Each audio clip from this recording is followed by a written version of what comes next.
రాటిక ముఖ్యమంత్రి చంద్రబాబు ఇప్పుడు పోలవరం ప్రాజెక్టును సందర్శిస్తున్నారు. ఉదయం 10 గంటలకు ఉండవల్లిలోని తన నివాసం నుంచి హెలికాప్టర్లో బయలుదేరి 10 గంటల 45 నిమిషాలకు పోలవరం ప్రాజెక్టు వ్యూ పాయింట్ వద్ద ఏర్పాటు చేసిన హెలిపాడ్ వద్దకు చేరుకున్నారు. ఈ నేపథ్యంలో అక్కడ ఆయనకు మంత్రులు, ఎమ్మెల్యేలు, ఇతర ప్రజా ప్రతినిధులు, అధికారులు స్వాగతం పలికారు. 10 గంటల 50 నిమిషాలకు బయలుదేరి ఇటు పోలవరం ప్రాజెక్ట్ దగ్గరికి వచ్చారు. ఈ సైట్లో ప్రధానంగా ఇక్కడ ఉన్నటువంటి ఈ డయాఫ్రమ్ వాల్ పనుల పురోగతికి సంబంధించి సమీక్షించనున్నారు చంద్రబాబు.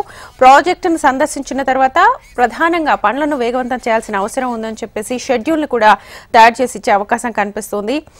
షెడ్యూల్ కి సంబంధించి ఒక ప్రకటన కూడా వెలువడే అవకాశం కనిపిస్తోంది. ఇటు రాష్ట్ర విభజన తర్వాత 2014లో సీఎం హోదాలో ఇటు చంద్రబాబు పోలవరం పనులు పరుగులు పెట్టించిన విషయం తెలిసిందే. సో ఈ నేపథ్యంలో ఇప్పుడు మళ్ళీ డయాఫ్రమ్ వాల్ కి సంబంధించి నిర్మాణము, దిగువ కాఫర్ డ్యాం పనులు కూడా మొదలు పెట్టారు. ఆల్మోస్ట్ 2027 వరకు ప్రాజెక్ట్ పూర్తి చేసేలా ఇటు ప్రభుత్వం ప్రణాళికలు రచిస్తోంది. ప్రత్యేకంగా కొత్త డయాఫ్రమ్ వాల్ కి సంబంధించి నిర్మించాలని ఇప్పటికే నిర్ణయం తీసుకున్నారు.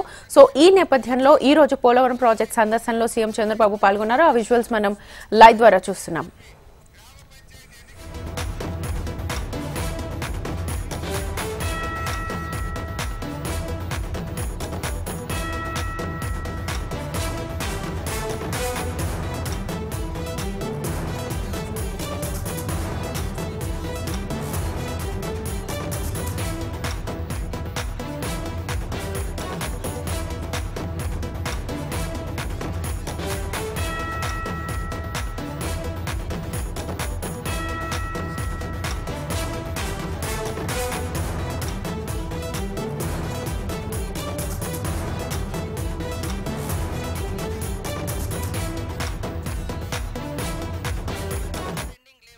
రెటిక పోలవరం ప్రాజెక్ట్ సందర్శనలో చంద్రబాబు ఉన్నారు. అధికారం చేపట్టిన తర్వాత మొదటి నుంచి కూడా పోలవరం ప్రాజెక్టు మీద ప్రత్యేక దృష్టి సారించారు.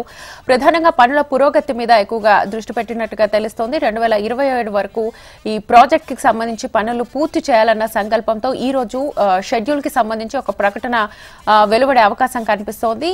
2027 వరకు ఇంతకు ముందు పోలవరం ప్రాజెక్ట్ కి సంబంధించి ఫోకస్ చేసినా కూడా ఇప్పుడు ప్రధానంగా ఎక్కువగా ఫోకస్ చేసే అవకాశాలు ఎక్కువగా కనిపిస్తున్నాయి. కొత్త డయాఫ్రమ్ వాల్ కి సంబంధించి ఎక్కువగా ఫోకస్ చేసే అవకాశం కనిపిస్తోంది. 2027 వరకు ఈ ప్రాజెక్టుని పూర్తి చేయాలని దీనికి సంబంధించిన షెడ్యూల్ ని కూడా ప్రకటించే అవకాశం కనిపిస్తోంది.